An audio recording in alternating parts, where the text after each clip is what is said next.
YouTube family, who is the Elohim in Genesis 1:26? We about to find out. Let's hop right into it, y'all. First thing, verse 27 goes back to singular. God created man in his own image.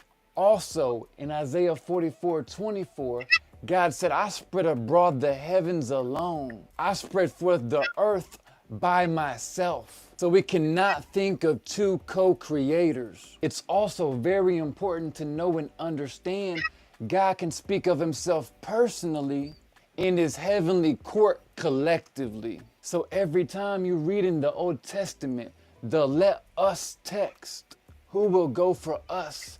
Man has become like one of us. Let us make man. Hey, let us go down. God is speaking of himself and his angelic host. He's not speaking of a plurality of persons. Now I want to give you a little glimpse into God's heavenly court. I want to show you how God does things. Let's go to 1 Kings 22. We'll begin in verse 19 all the way to verse 23. And Micaiah said, Therefore hear the word of the Lord. I saw the Lord sitting on his throne, and all the host of heaven standing by him on his right and on his left. And the Lord said, Who will entice Ahab to go up and fall at Ramoth Gilead? And one said this, while another said that. Then a spirit came forward and stood before the Lord and said, I will entice him. And the Lord said to him, How? And he said, I will go out and be a deceiving spirit in the mouth of all his prophets.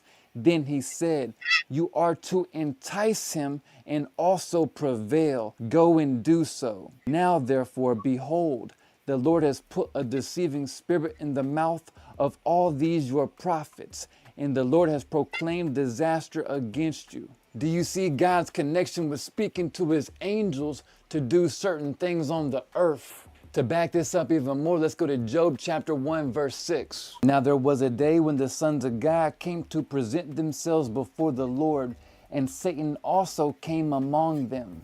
So the sons of God are who? The angels. And Satan came to what? Their heavenly court. Why though?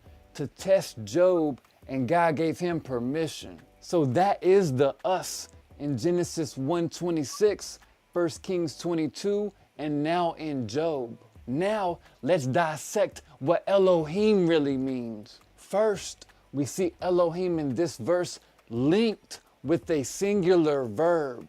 A singular verb is used when one person or object is performing an action. So the reference is referring to what? A singular God.